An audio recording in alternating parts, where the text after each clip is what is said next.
May tanong sa atin si Sir Nino Mesania. Ang sabi niya, dun po sa portfolio nyo na nakakopy din sa ibang trader, pag nag-copy ba halimbawa sa inyo, makakopya din ba ng mga copier nyo? Hindi po. Hindi siya makakopy. Kasi, ang makakopy nyo lang is kung ano yung MetaTrader account namin na naka-social trading na naka-allow for copying. So, ito yung MetaTrader 4 cent account na nakikita nyo. Bali, yung mga nasa portfolio namin na may currency pairs, yun lang po ang inyong makakopy.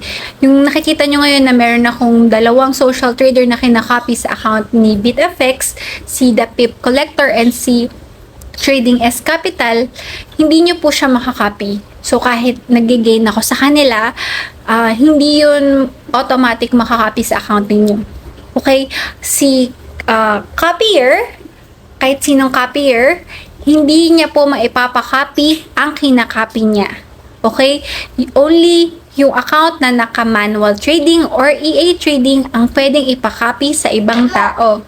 Then, ang sabi po ni Sir, so ang mangyayari dyan, kung negative po yung social trading account, pero dun po sa kinakopy nyo is positive, ang mangyayari dyan, negative din yung nag-copy sa inyo, pero yung account nyo is positive.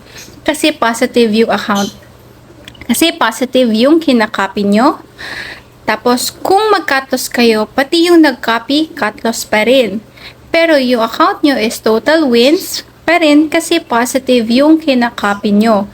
Yung nag-copy is negative talaga. Yes, sir. Tama po ang intindi nyo. Nag-diversify po ako ng aming capital sa Forex.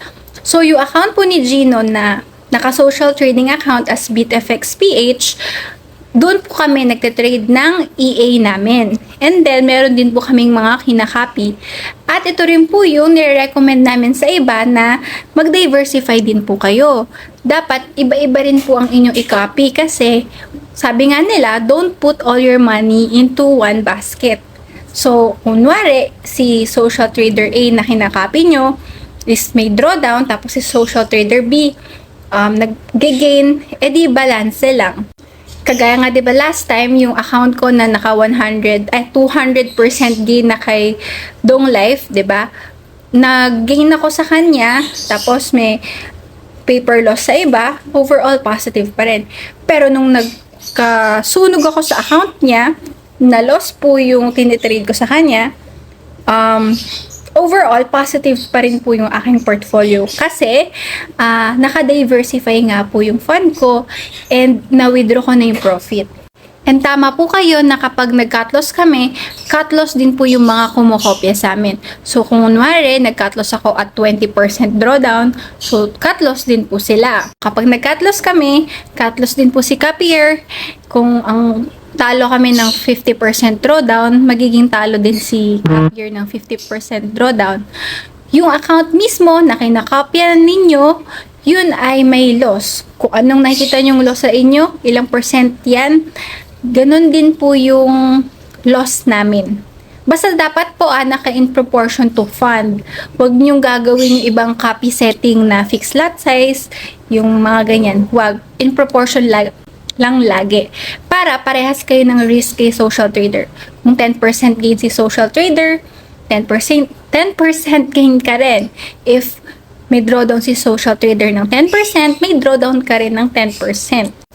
Tapos, kung gusto mo rin kopyahin yung kinakopya ng social trader na fina-follow nyo, kopyahin nyo yun separately. Punta ka lang dun sa account na kinakopya ng social trader. And then, mag-copy ka lang ulit.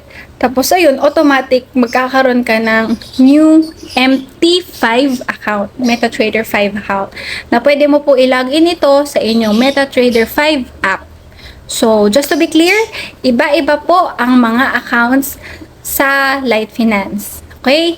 Automatic, naka-create yung account once na nag-copy ka. So, kung 5 ang kinokopya mo, meron kang 5 MetaTrader 5 account. Tapos, kung meron ka pang social trading account, edi isa pa yun. Tapos, gusto mo rin mag-manual, edi iba pa yun. Ganyan. So, kung may mga question po kayo guys, sasagutin ko po yan via video. Bye!